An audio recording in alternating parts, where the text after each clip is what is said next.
Halo, saya Albert Chandra dari TC20. Malam ini saya ingin menjelaskan tentang periode inverse dan Hep rule. Yang pertama, saya akan menjelaskan apa itu periode inverse. Merupakan perluasan dari konsep inverse matriks persegi non-singular menjadi matriks singular dan matriks persegi panjang. Ini adalah salah satu dari banyak inverse umum, tetapi yang paling berguna dalam praktiknya karena memiliki sejumlah sifat khusus.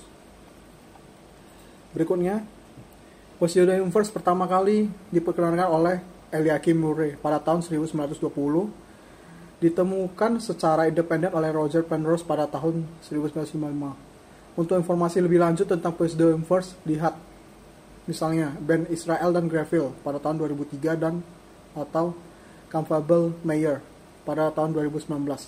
Untuk analisis literasi Newton Schools, lihat Penn dan Schaber tahun 1991.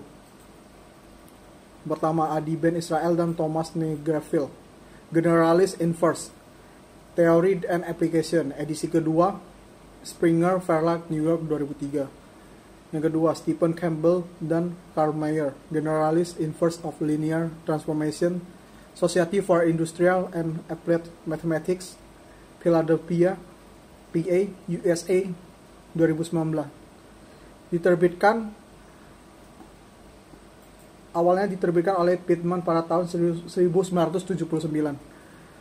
Dan yang terakhir adalah Victor Penn dan Robert Schaber, literasi Newton yang ditingkatkan untuk inverse matrix dengan aplikasi CMGCI, ahli statistik.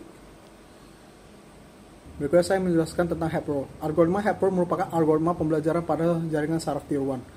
Algoritma ini dapat mencari nilai bobot peran dari masing-masing input, sehingga dapat menghasilkan output yang terpisah secara linear sesuai dengan kondisi yang diberikan ketika dilakukan pelatihan terhadap sistem. Variasi kanal RGB yang dijadikan 7 variasi yaitu RGB, RG, RB, GB, dan RGB. 7 variasi tersebut dapat di threshold nilai grayscale-nya, sehingga menghasilkan citra binarnya masing-masing. Ketujuh variasi kanal ini akan menjadi input pada jaringan saraf tier 1. Perbandingan ketujuh variasi tersebut diimplementasikan pada perkalian masing-masing input dengan masing-masing bobotnya.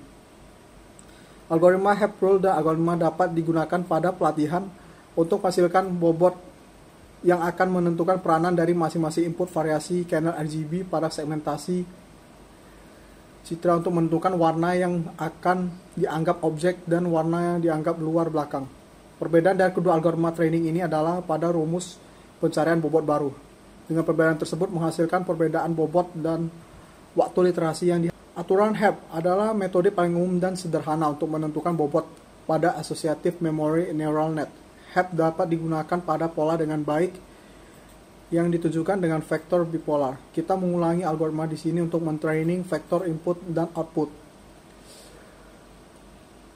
Hanya perluasan sedikit dari yang telah disampaikan sebelumnya dan memberikan prosedur umum untuk menemukan bobot oleh outer product ketika kita ingin membandingkan contoh berupa input pada jaringan setelah di training. Maka kita notasikan vektor training sebagai pasangan S.2T. Kemudian kita notasikan testing vektor input 9X, yang mana kemungkinan akan sama dengan training vektor input.